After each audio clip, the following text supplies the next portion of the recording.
Hello, my colleagues.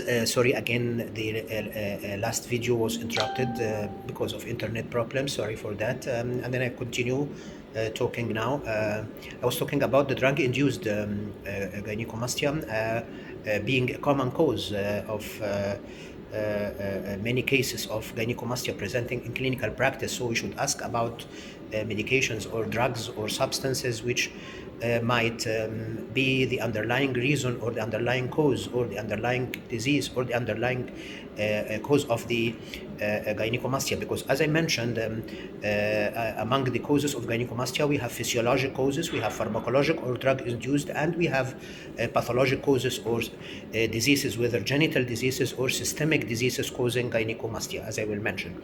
So to finish the drug-induced causes of gynecomastia, which as I mentioned, including the heart failure medications, especially digitalis, some diuretics like the potassium-sparing spironolactone, peptic ulcer H2 receptor antagonists, cimetidine, and others, medications for anxiety, for depression, medications acting on the CNS, also medications which have estrogen-like or human chorionic gonadotropin-like effects, substances using or used by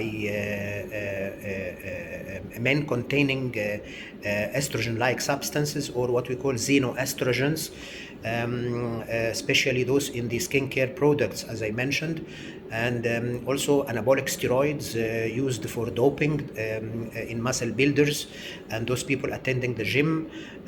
So all these medications might be among the causes of gynecomastia. Also, I mentioned the substances, addicting substances like marijuana, like amphetamine and amphetamine-like substances, opioids, cannabis. These are methadone. These are all among the substances and toxins which are implemented in the initiation and propagation of gynecomastia. So we should ask about all these drugs and possible toxins and medications. And also alcohol is considered among the causes or toxins causing gynecomastia. So drugs and substances and toxins causing gynecomastia, we should not forget them when we are evaluating a case presenting with gynecomastia. Then we come to the what we call the pathologic causes or the pathologic gynecomastia. And this forms a small group of those patients presenting with gynecomastia in clinical practice, but they are very important to be aware about them as clinicians, because here is the danger of gynecomastia when there is an underlying pathology, especially that some cancers or malignant tumors within the body, systemic cancers or genital cancers, they might present with gynecomastia. So this small group of patients, for this small group of patients, we sometimes should proceed to investigate for underlying disease causing gynecomastia. And this is considered in the pathologic group or the pathologic causes of gynecomastia. Although, as I mentioned before, the physiologic and the idiopathic cases of gynecomastia form most of the bulk of cases presenting with gynecomastia, the physiologic gynecomastia and the idiopathic gynecomastia. And then after it comes the pharmacologic or the drug-induced gynecomastia. These form most of the bulk, but few cases may be due to pathologic causes, and the most drastic in the pathologic is cancers or malignancy within the body. This is different from the breast cancer, which is one of the differential diagnoses of gynecomastia. As I mentioned, the differentials include pseudo-gynecomastia or lipomastia, which is enlargement of the fatty tissue of the breast. Also, a cancer breast, which present as a lump of the breast or enlargement of the breast, usually unilateral, although I mentioned that many cases of gynecomastia are bilateral and some cases are unilateral also, and this should be differentiated from other breast lumps like cancer breast and like dermoid cyst and like lipoma and like other subcutaneous breast lumps causing enlargement of the breast. But among the systemic causes, of gynecomastia is systemic malignancy, that is systemic malignant condition which causes it, as I will mention it. So let us start talking about the pathologic causes of gynecomastia. And these all cause gynecomastia through disturbance of the estrogen-androgen ratio, that is imbalance between the free testosterone and the E2, systemically in the blood and locally in the breast tissue.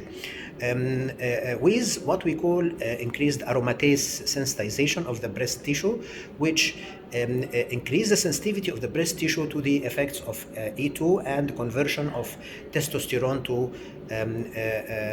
estrogen in the breast, with enlargement of the glandular tissue of the breast. So whether this imbalance is between the estrogen and the free testosterone is systemic or local in the breast, it will ultimately result in the enlargement of the glandular tissue. What are these pathologic causes which disturb the estrogen testosterone ratio and cause gynecomastia systemically? There are many, and these include number one, liver diseases like liver cirrhosis, so and the chronic liver diseases in general. So in chronic liver disease and in liver cirrhosis, which is the most common form of chronic liver disease, one of the clinical features is gynecomastia due to disturbance of the ratio and due to increase in the sex hormone binding globulin in those patients. But the mechanism of gynecomastia, this is the simple to simplify the issue, but it is rather more complicated than that. So cirrhosis is one of the systemic liver cirrhosis, and chronic liver diseases is one of the causes of gynecomastia. Also chronic liver disease and chronic renal diseases and renal failure and post-transplant, post-renal transplant, they are all renal causes of gynecomastia. Also, patients with thyroid disease, especially thyrotoxicosis and especially Graves' disease. So there is a good ratio of patients with Graves' disease presenting with gynecomastia, and gynecomastia is one of the clinical features of autoimmune thyroid disease, especially Graves' disease or Graves' thyrotoxicosis. So also in thyrotoxicosis in general, especially in Graves' disease. So we might find gynecomastia due to thyroid disease. So don't forget this. Also, other systemic diseases like tumors secreting estrogens in large amounts, or estrogen-like substance, or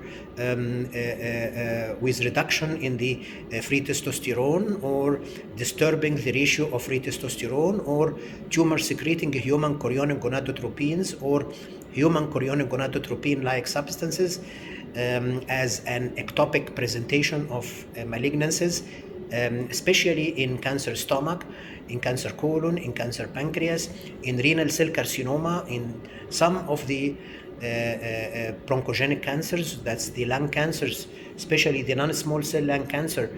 They might secrete human chorionic gonadotropins or human chorionic gonadotropin HCG-like substances, which promote the development of gynecomastia. So gynecomastia may be one of the paraneoplastic presentations, paraneoplastic endocrine presentations of solid malignancy, as exemplified by, as I mentioned, by cancer stomach or cancer colon or cancer pancreas, or some cases of cancer lung.